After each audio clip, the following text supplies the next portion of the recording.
ഒന്നരയായോ? ഒന്നര ആയില്ല, ഒന്നര ആയിട്ടില്ല. ഹലോ, ഈ 1:30 ആയോ എന്ന് ചോദിച്ച് ടെൻഷൻ അടിച്ചു പോകുന്നത് എൻ്റെ അമ്മയാണ് കേട്ടോ. എൻ്റെ അമ്മയ്ക്കിപ്പോൾ ഇങ്ങനെ ഒരു ചെറിയ കടയുണ്ട്. 4 മണിക്ക് ചായയും പലഹാരങ്ങളും ഒക്കെ ഉണ്ടാക്കി കൊടുക്കുന്ന ചെറിയൊരു കട.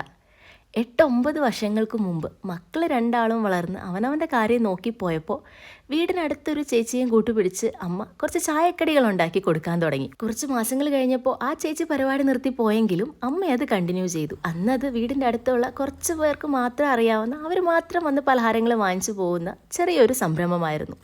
ഇന്നിപ്പോൾ 8 വർഷങ്ങൾ കഴിഞ്ഞപ്പോൾ ബ്ലോക്ക് പഞ്ചായത്തിൻ്റെ വനിതാ സംരംഭകർക്കുള്ള ഒരു സ്കീമിൻ്റെ ഓഫർ അറിഞ്ഞ അമ്മ അത് അപ്ലൈ ചെയ്ത് കുറച്ച് മാസങ്ങൾക്ക് മുമ്പ് വീടിൻ്റെ അടുക്കളയിൽ പലഹാരം ഉണ്ടാക്കി തുടങ്ങിയ ആ ഒരു ചെറിയ സംരംഭം ഇങ്ങനെ ഒരു കടയായി മാറി. ഇത് അമ്മയുടെ മാത്രം അധ്വാനമാണ് കേട്ടോ.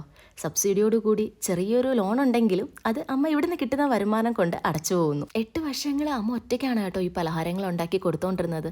എന്നാൽ ഇപ്പോൾ ഇതൊരു കടയാക്കി മാറ്റിയപ്പോൾ ആൾക്കാർ വരുന്നത് കൂടുതലാണ്. അതുപോലെ തന്നെ ഓർഡറും എടുത്ത് ചെയ്ത് കൊടുക്കാൻ തുടങ്ങിയപ്പോൾ അമ്മ സഹായത്തിനായി ഒരു ചേച്ചിയെയും കൂടെ നിർത്തി. അങ്ങനെ അമ്മ കൊണ്ടുപോകുന്ന ചെറിയൊരു സംരംഭമാണ് കേട്ടോ ഇത്. അപ്പോൾ ഒരു 1:30 തൊട്ട് വൈകിട്ട് ഒരു 7 മണി വരെ എൻ്റെ അമ്മ ഈ ഒരു പരിപാടിയായിട്ട് ബിസിയാണ്.